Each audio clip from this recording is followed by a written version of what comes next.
안녕하세요. 우리 지갑 사정부터 국가 경제 전체까지 보이지 않는 곳에서 모든 걸 쥐락펴락하는 힘, 바로 금리인데요. 오늘 그 정체를 속 시원하게 한번 파헤쳐 보겠습니다. 금리가 올랐다, 내렸다. 뉴스에서 정말 매일같이 듣는 말이잖아요? 근데 솔직히 이게 내 생활이랑 무슨 상관인지, 왜 이렇게 다들 중요하다고 하는 건지 좀 알쏭달쏭할 때가 많으셨을 거예요. 사실 저도 그랬거든요. 오늘 그 궁금증 제가 확실하게 풀어드리겠습니다. 자, 그래서 오늘 이런 순서로 한번 알아볼 거예요. 먼저 금리가 도대체 뭔지 그 본질부터 제대로 보고요. 그 다음엔 이 금리가 어떻게 정해지는지 시장의 원리를 살펴볼 겁니다. 그리고 이 모든 걸 조율하는 중앙은행이라는 아주 중요한 플레이어에 대해서도 알아보고 경제의 방향을 어떻게 바꾸는지, 그리고 마지막엔 정말 비상시 예방권에 드는 최후의 카드까지 함께 확인해 보시죠. 자, 그럼 첫 번째 이야기부터 시작해볼까요? 우리가 지금까지 막연하게 알고 있던 금리에 대한 생각, 오늘 한번 완전히 새롭게 정리해보시죠. 흔히들 금리하면 그냥 이자 아닌가? 이렇게 생각하시잖아요. 근데 핵심은 그게 아니에요. 금리는요, 지금 이 순간의 돈의 가치가 얼마인지를 보여주는 가격표 같은 겁니다.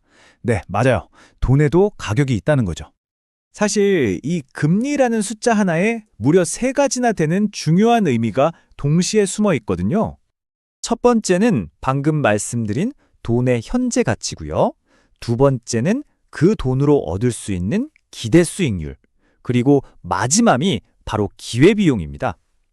이게 무슨 말이냐면요. 금리가 높다? 이건 지금 돈이 그만큼 귀하다. 가치가 높다는 뜻이에요. 그리고 그 돈으로 뭔가를 하면 더 큰 수익을 기대할 수 있다는 거죠. 반대로 생각하면 지금 이 돈을 써버리면 포기해야 하는 미래의 이익, 즉 기회비용도 어마어마하게 커진다는 얘기가 됩니다. 아니, 그러면 이 돈의 가격은 도대체 누가 정하는 걸까요? 뭐 특별한 게 있을 것 같지만 사실 원리는 아주 간단합니다. 시장에 있는 다른 모든 물건들이랑 똑같아요. 바로 수요와 공급입니다. 이게 확 와닿게 비유를 하나 들어볼게요.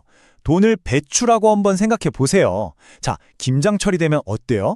다들 배추를 사려고 하니까 배추값이 막 오르잖아요? 수요가 폭발하니까요. 돈도요, 정말 똑같습니다. 사업하겠다, 뭐 하겠다 해서 돈을 빌리려는 사람이 많아지면 돈의 가치, 즉 금리가 쑥 올라가고요. 반대로 경기가 너무 안 좋아서 다들 돈 쓸 생각을 안 하면 금리는 뚝 떨어지는 거죠. 이걸 나라 전체로 한번 넓혀서 생각해보면 그림이 더 명확해져요.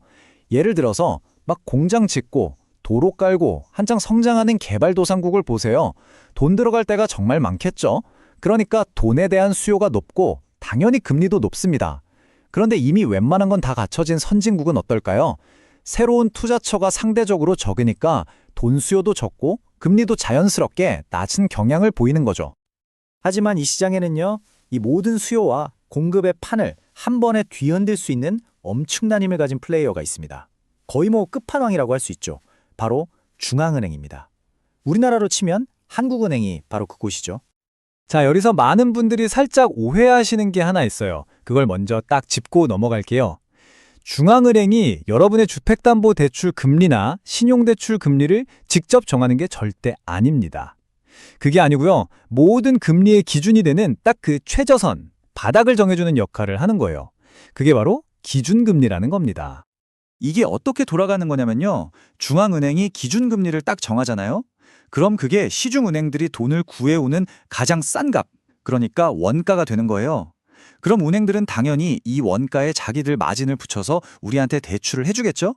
그렇기 때문에 기준금리가 오르면 예금 대출금리도 다 따라서 올라가고 내리면 같이 내려가는 겁니다.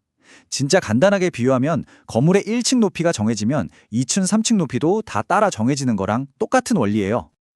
아니, 근데 중앙은행은 왜 이렇게 귀찮게 기준금리를 올렸다 내렸다 하는 걸까요? 그 이유는요, 바로 국가경제라는 이 거대한 자동차를 운전하기 위해서입니다. 기준금리가 바로 그 차의 엑셀이자 브레이크 역할을 하는 거죠. 자, 한번 이런 상황을 머릿속에 그려보세요. 경기가 너무 뜨거워요. 너무 과열돼서 사람들이 막 돈을 쓰려고 하고, 그러다 보니까 시장에 있는 모든 물건값이 막 치솟는 거예요. 이게 바로 우리가 뉴스에서 듣는 인플레이션 상황인 거죠. 자, 바로 이럴 때 중앙은행이 브레이크를 꽉 밟는 겁니다. 어떻게? 바로 기준금리를 올려버리는 거죠. 생각해보세요. 금리가 오르면 돈의 가치가 높아지잖아요. 그러면 굳이 비싼 이자 내면서 돈 빌려 쓸 이유가 없어지죠.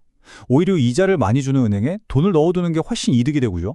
그럼 어떻게 될까요? 시중에 마구 돌아다니던 돈이 싹 은행으로 빨려 들어가는 겁니다. 그렇게 과열됐던 경기가 좀 식고 치솟던 물가도 안정을 되찾게 되는 거죠. 이게 바로 그 원리입니다. 그러니까 핵심은 이거예요. 금리를 올리면 쓰는 것보다 모으는 게 훨씬 더 좋아 보이는 거죠. 저축이 아주 매력적인 선택지가 되는 겁니다. 그래서 물가를 들썩이게 만들던 그 넘쳐나는 돈들을 쫙 빨아들이는 거예요. 마치 강력한 진공청소기처럼요. 그런데 말이죠. 만약에 이 엑셀이랑 브레이크가 아예 먹통이 되면 어떡할까요? 금리를 거의 0%까지 내리는 정말 특단의 조치를 취했는데도 경제가 진짜 꿈쩍도 안 하는 그런 최악의 상황 말이에요. 자, 이럴 때 꺼내드는 마지막 카드가 있습니다. 실제로 그런 일이 있었죠.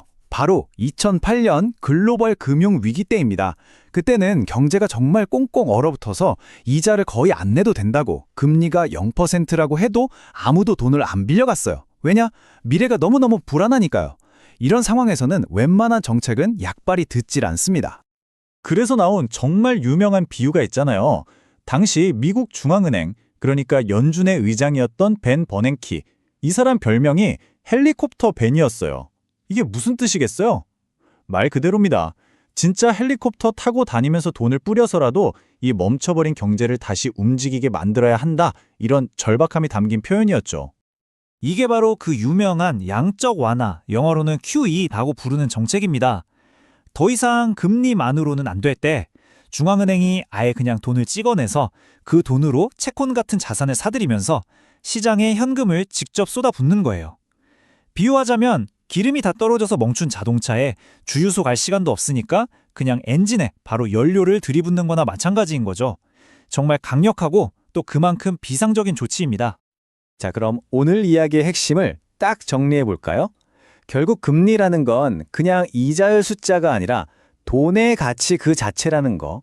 그리고 중앙은행은 바로 이 돈의 가치를 조절하면서 우리 경제라는 거대한 배의 속도와 방향을 결정하는 선장 역할을 한다는 것. 이게 오늘 이야기의 핵심이었습니다.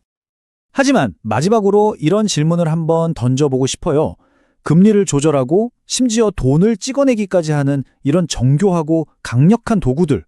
과연 이런 것들이 앞으로 우리에게 닥칠지 모르는 모든 경제 위기에서 우리를 완벽하게 구해줄 수 있을까요?